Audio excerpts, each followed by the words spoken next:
Okay, thank you, Meltem. Today we're going to be talking about personal strategy. The purpose is to learn the seven-step framework, and I'll give you enough examples. And at the end of the talk, I would like to have 5 to 8 minutes of time for any questions. It's a complex process, but I'll break it down into components so that you have a good understanding today. First of all, I want to talk about this. In life, if you really want to enjoy your life, experience life in its fullness, what it offers to you, then you have to do this. You have to do anything that you do in life. You analyze those segments, the important ones, of course, not every detail, and understand the science of that, what you're doing, and understand the process of how you're doing it, and turn them into productive habits. And I'll give you a quick example. For my family, I'm the chef at home. I cook everything, I do all the purchases, I do the cleanup, and I check if my kids really like the food. My wife always tells me that, oh, the chicken is a little bit undercooked, or it's a little bit too tough, or the sauce is too much. What do? I studied that so many different ways. So I learned the science about cooking chicken, and then I developed the process step by step. How do I season it? How do I make the thickness level? How long do I cook? I measure the meat with the chicken when I'm cooking it with the meat thermometer, so I know exactly at what temperature I can take it out of the heat. Do you see that? And then it becomes a productive habit over time. You have few things that you will learn, discover through the process. So that's an important point. So for the strategy being a complex area, I would like you to talk about a couple of critical points, and then I'll give you real life examples, and then we'll go into the seven-step framework. In 1996, July 1996, Lafarge Cement Company transferred me from Istanbul to Kansas City in the US. But 2 years prior to that event, I was working as the vice president of finance and administration for the company, for the division in Istanbul. And I had a biggest idea of transforming the company. The end results were amazing. That's the reason why company transfer. Otherwise, they would not do that. The company's profitability in 2 years doubled. We increased market share, but more importantly, all our employees benefited so much. I remember one of our associates from the human resource department telling me, Burak, I get out of the vehicle in the morning. I want to run to my desk and I want to start my work. So, therefore, we had tremendous success. But one critical element that if you don't remember anything from today's conversation, one thing I want you to remember, if you're working on your strategy, you're developing strategic thinking and the plans, you need to work with a mentor. Why? Because if strategy involves new things, different things, it involves risk. If you're planning your day, I'm going to go to work and I'm going to meet with my friends, these are all planning, it doesn't involve any strategy. But if you start changing it, then you're taking some risk that you don't know. You're getting into areas that you don't have any knowledge, maybe. That's why you need to work with a mentor. So one thing about the neuroscience, and I would like to ask you, I'm not asking you to answer that, but what is the definition of insanity? You have to learn this. Definition of insanity is the doing same thing over and over again and expecting different results. But it doesn't work, unfortunately, that way. So you have to kind of change few things in your life. And always share that whose the quote is, like who said that. Please learn that it's not Albert Einstein, because many beautiful quotes in the world, they're associated with Albert Einstein. Please don't do that. There is a Rita Mae Brown. She's the one who coined the term, the definition of insanity, doing the same thing over and over again, but expecting different results. So Before we start our conversation, I would like to everybody take like 30 second, 45 second. I'll give you the time. Please use your best technique to quiet down your mind. I'm asking you to think about what is the best way, either the breathing or just 30-second long meditation that you want to get rid of anything that's in your mind, the little chatter, your talking head in your mind, so that we can get rid of anything that's distracting you. Otherwise, you're not going to learn much from this conversation, okay? So please take the next 30 seconds and close your eyes, put your hands on your knees, and don't think anything.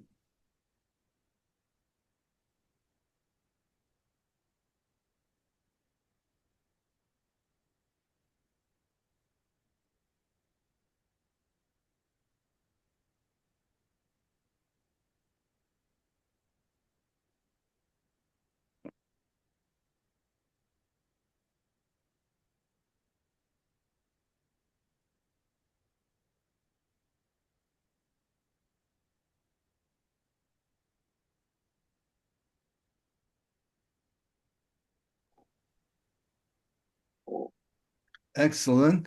Thank you. So that we reduce the distraction in our mind. I believe that the learning opportunity is going to be greater for every participant today.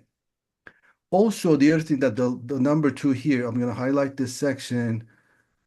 Throughout the conversation, write yourself some notes down. Why understanding strategy, finding a mentor, etc., is important to you from external sources. So please think about that. And in this slide, let's go to this 1 second.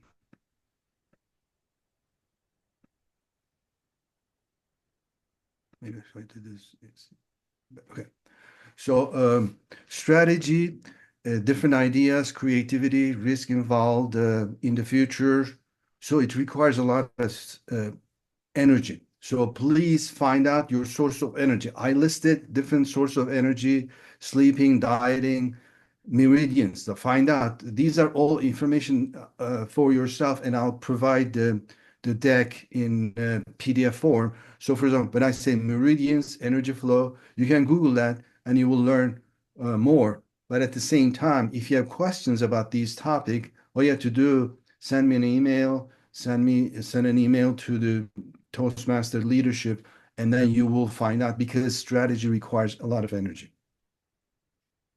So in this slide, I would like you to I would like to, one or two person tell me, these are two cities, very famous capital cities in the world, the one on the left and the one on they're two different cities. Can you guess? I would like to hear from one or two people, which city do you think these are? Get closer, yes. And then look at, for example, on the right-hand side, you can see some buildings, etc. Okay, Murat, go ahead. Is it the Paris on the right-hand side? You got it. Excellent. You got it. Excellent. How about the left one? The one on the left? Look at read it like a Lincoln Square or Lincoln Memorial. DC? Washington. What is that? Washington, DC? No. You got it. Okay, excellent. So these are the two cities, and they're beautiful capital cities. I wanted to share this because look at this next slide. Look at the pictures. Look at on the right hand side. This is the where the monument after Napoleon it was built. How many avenues are tied? Look at the view on the right hand side, the bottom, with the Eiffel Tower and then the river going through the city. So these are extremely well strategized cities, right? So the strategy was developed, implemented, and created beautiful, well-organized cities. But we go to here, next one. Let me see. Okay, okay. So 1 second. I'm going to talk about two different people. So going back here, one second. I'm going to tell you Pierre L'Enfant. So that's a French engineer who actually designed uh, Washington, D.C. And Baron Haussmann is the architect and administrator who actually redesigned um, Paris. So what do I mean by this slide? That in your life, because we're already in life, we cannot start a strategy from scratch. We have to actually work like similar to pairs. So still there's chance for anybody here to actually develop a strategy, find out where they want to grow and they want to uh, uh, expand their life experiences similar to pairs. So that's the point that I wanted to make. Uh, So here, I would like to take maybe 1 minute. Um, can you think of anyone you know in your life or in social life? I would like to hear from two people, you know, people that developed personal strategies that you know of, either something that you know in your life or somebody because of the public life. So I want to hear from you.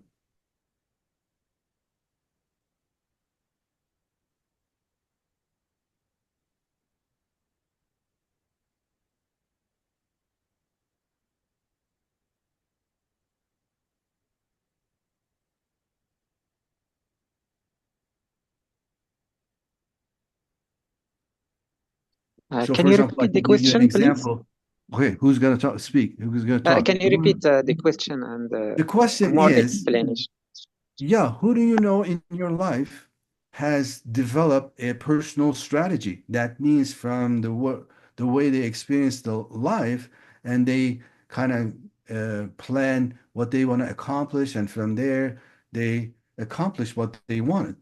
So, for example, I'll give you from the soccer world. Like, for example, there is a soccer coach called Fatih Terim.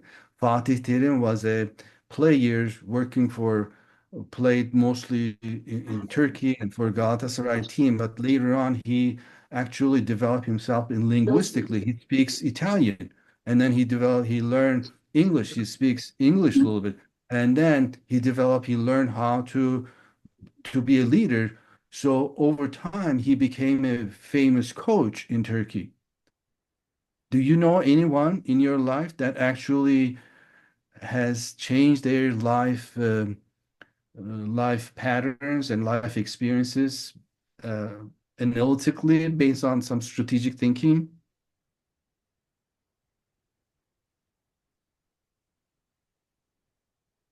It's okay if nobody's coming to your mind.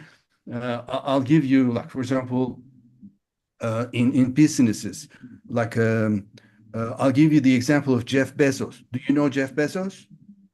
Everybody knows Jeff Bezos, right? Jeff Bezos, Bezos.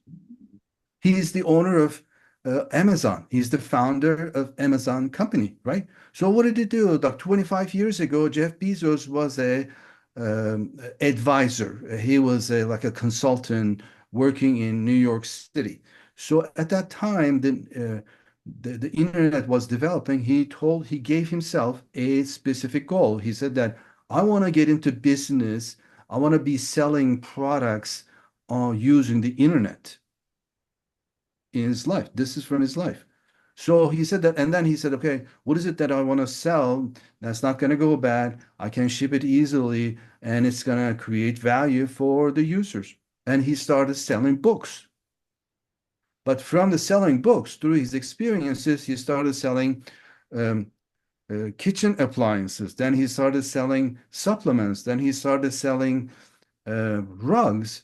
So now Amazon 25 years ago was a $1 million company. And I'll share with you what is the revenue of the Amazon last year.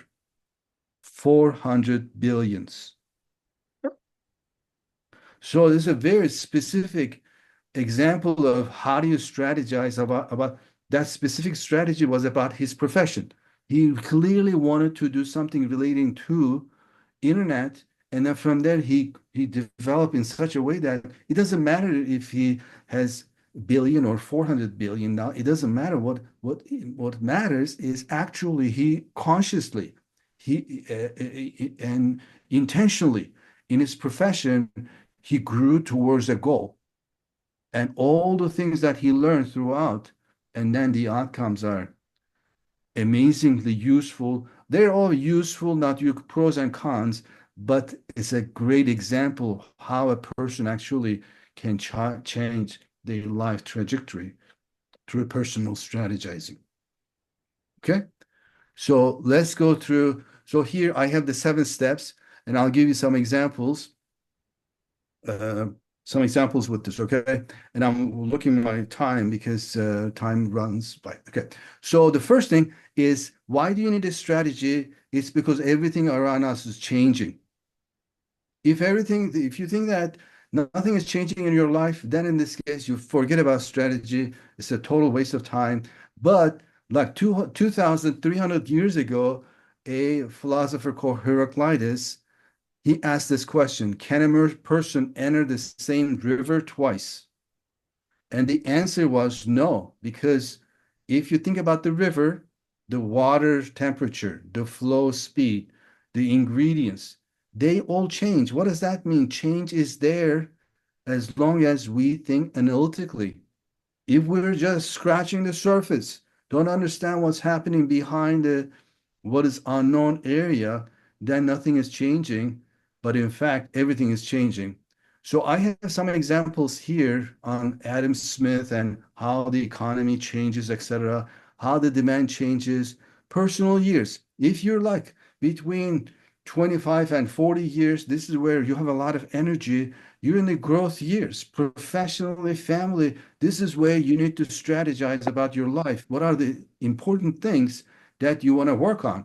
And in my mind, there are 4 important things in your life. The first one is health and wellness. The second one, professional and your skills and knowledge. The third one is family and friends. And the last one is finances. Because again, tell me anything that in your life you can do and you don't have to pay for it. Maybe your friends will treat you some dinner or lunch, but beyond that, nothing is free. So you can think about those 4 major topics, and then how do you strategize about those topics? And I'll tell you this, today is Thursday. Let's go to tomorrow evening, Friday. You're talking with a friend of yours. If you're not talking about these 4 topics, then I can tell you it's a waste of your time. Okay, there's always time to connect, etc., but we have to move beyond that. And then what do you do relating to your profession? I have a great example of this. One of my friends, very talented and a lot of resources in his life, but he never thought that learning English was important. So he never learned. He's like in his 60 years old, and we're talking about, hey, Burak, can you translate this for me? No, I'm not going to do that because everything is in English. The world operates like if you speak uh, Arabic, if you speak Turkish, find out what languages are valuable for you and go and learn them. Otherwise, other people, not only they're ahead of you, they also have a great time. Next one, anchoring the strategy, okay? So think about those 4 big buckets. So you need to actually develop certain objectives. And here I gave you how do you establish an objective, developing different alternatives, etc. But I want you to spend time and look at these 3 words: SMART, SOAR, COBRA. Can I get hands? Like, for example, can I raise your hand if you know these acronyms? Raise your hand.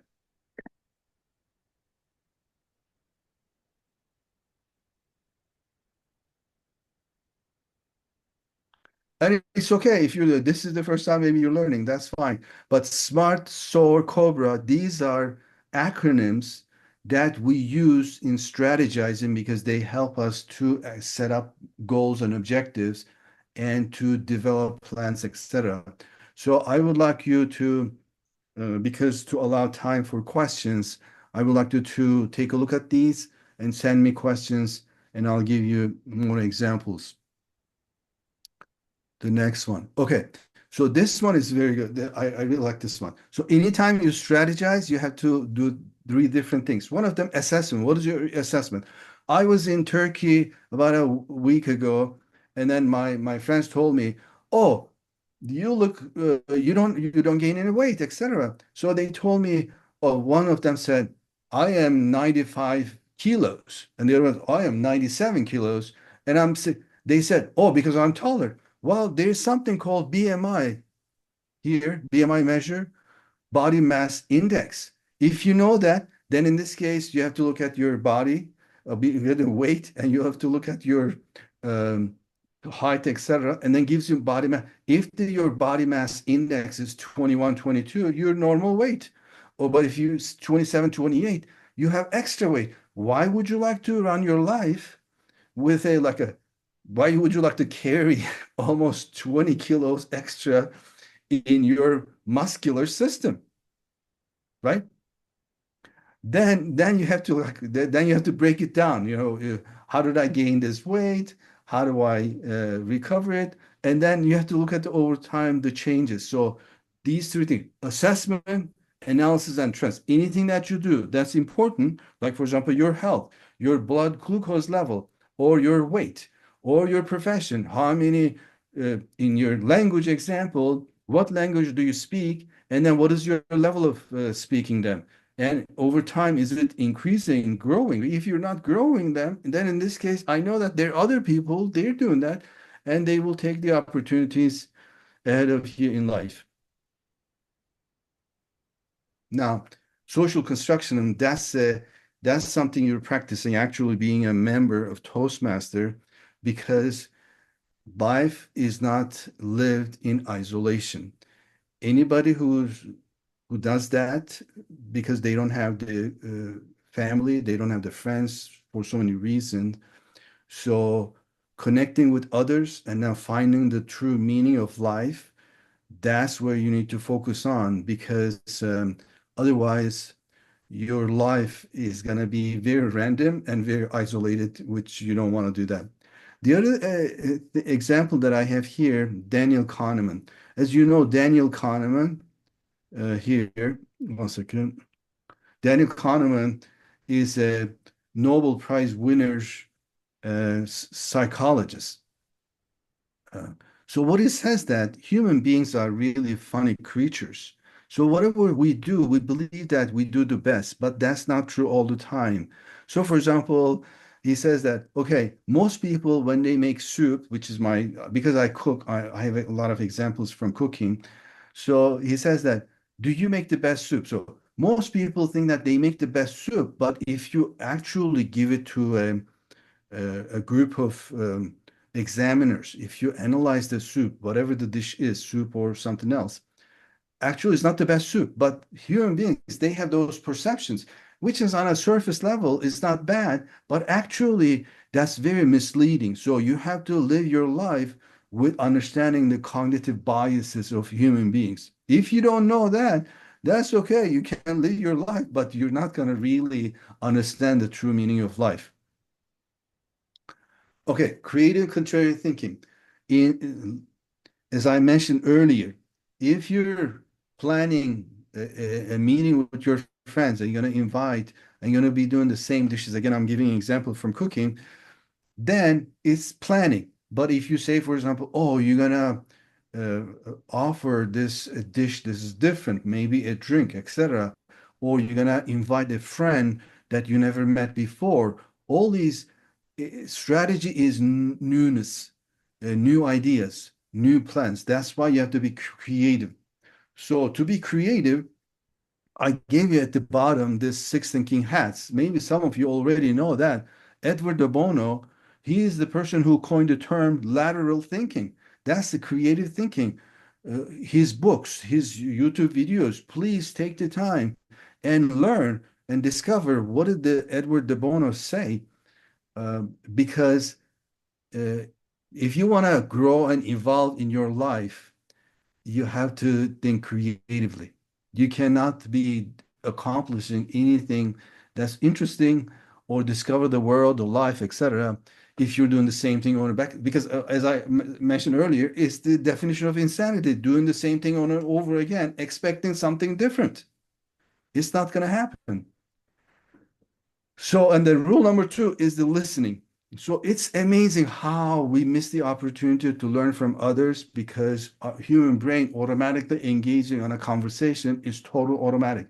Please learn how to quiet down your mind, how to slow it, and how to actually start listening to others.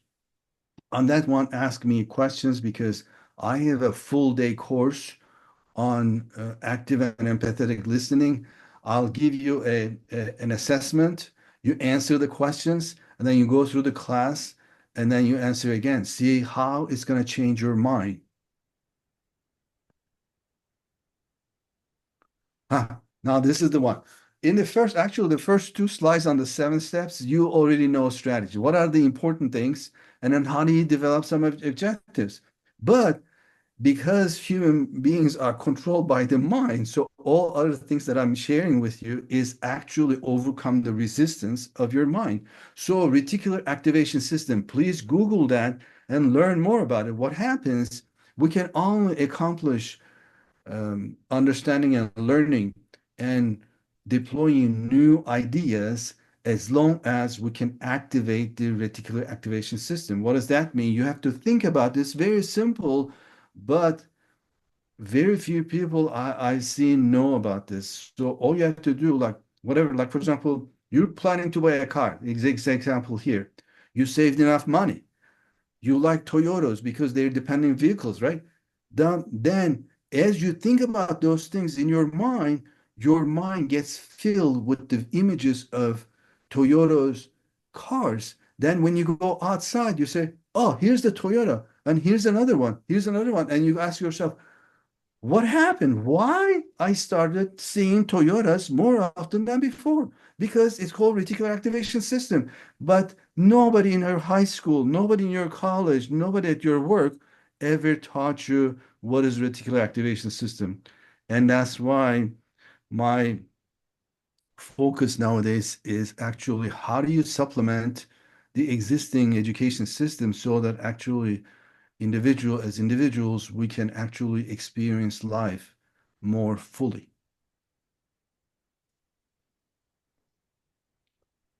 And the last slide is the mentoring. As I said, think about those things. Have you ever worked with a mentor, from college, um, colleagues, your neighbors? So please find ways of, I'm not going to go explain, it could be another hour or 2 hours, but it's not necessary. What is important that make mentoring and a mentor very important in your life and then find that out. And the initial project that I share with you, that 1996, the company I was working for in Turkey, we had a major project for 2 years. And I didn't tell you some of the details. Actually, representatives from the Lafarge company from Paris. They came into our company, they interviewed me, they interviewed the workers, they interviewed other managers to understand how it's possible that in 2 years, one Lafarge division can double its profitability and everybody working there, they're extremely happy what they're doing. And the reason why that project happened because I was working with my mentor. That was the first mentor I had in my life. I get emotional when I talk about himself. Bras Ferreira was an engineer. He's from Portugal.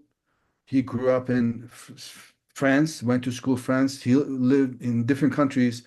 I connected with him because I speak French and he speaks French. And then we have some common interests. So he told me, I gave him the idea. Ross, I want to do this project with this company, and it's really new, transformational project at the company level. This is the first time it's going to be for me. He said, I will come visit your company once a week, Wednesdays, every morning. He came to our office and we worked together. And he told me this, Burak, I enjoy so much. Tuesdays, I'm very happy. Wednesday, I'm happy. Thursdays, Friday, I'm happy because it's the weekend. Monday is the worst day for me. So please find a mentor you can trust because strategizing involves risks, unknowns, so many things. You have to overcome those challenges. With this, I would like to actually turn over. Anybody has any questions that I can either go to that slide and uh, give you some more insights, or depending on timing, Meltem, if you please let me know, maybe we just collect questions and we go from there. We can receive 2 questions, please. Yeah, if you please have a question, raise your hand. Okay, so that was Ali. Okay, Ali, okay, go ahead.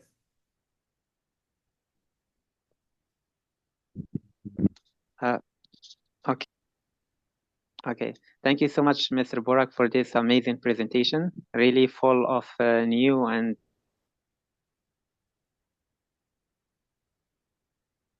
if you said about all these 7 like strategies, you speak about personal strategies, thinking, and this one, which is really I important think for me. First time I picked. go ahead. I think the line is cutting out. Ali, if you don't mind, please type your question in the text box, and then I You will hear me address good? it. I couldn't hear you many times. I didn't hear the question.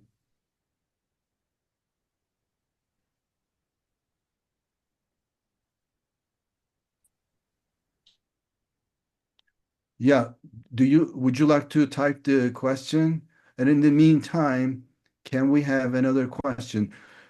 So why questions are important? Because that means your mind is getting into the new knowledge. If you don't have any question, it's fine. That means your mind is telling you, I'm not ready to go in there. Okay. But don't force yourself. It'll come to you. Let me see the text box. Maybe and show. I can find the text box now. Where's the text box? Okay, is there anybody else with a question? Hint, do you have question, please? Yes, please. Yes, please. Hi. Yeah, thank you. Hi, Mr. Burak. I hope that you are hearing me clearly. Yes, I can hear you. Okay, thank you. So I really loved the presentation. It touched me in many ways, so thank you. The question that I have in mind just now is when I'm listening to you, it appear evident that it's really important to have a strategy in life. And the question is, why until now I didn't think about it? I never think about having a strategy. I would like to know why and how come someone who went to school never thought about having a strategy in life. Yeah. No, excellent question. So are you a sociology student by any chance? No, just joke. It's very true. A great question. So education system focuses on old style of industry operations. What is the oldest style of industry operation? It's mining. Okay. Mining in England, mining in France, Belgium. So what happens? Either we're farmers, they know how to farm, okay? But then workers, they go through education system, they go come to the big cities, they go to a mine. What did I need to know? Uh, how do you break down the inside the mine and take out the coal, etc. So that's why that training education system is focused on what do we need to know are the basics. So strategizing is advanced, but my suggestion, I'm working on it. So how, for example, we can teach high schoolers a level of strategizing. How do you strategize your life? Personal strategy, and then if you go into college, but you don't need to be a a college student to understand that you need a personal strategy. You don't need to be there. But in high school level, at least education needs to provide this content, needs to provide the content of how do we connect with others, needs to provide the content, how do we speak to others efficiently, because we have very limited time in life. So we have to hit the key points, allow other people to respond, and focus on listening and learning. That's how we're going to be fulfill individuals. Otherwise, the educational system has not changed significantly and was serving only a mining industry. Thank you very much. Yeah, okay. Who else? Maybe one more question, I think. Burak Hocam, to manage time, we have two more questions. We Okay. can receive the questions and send to you if you wish. Perfect. Excellent.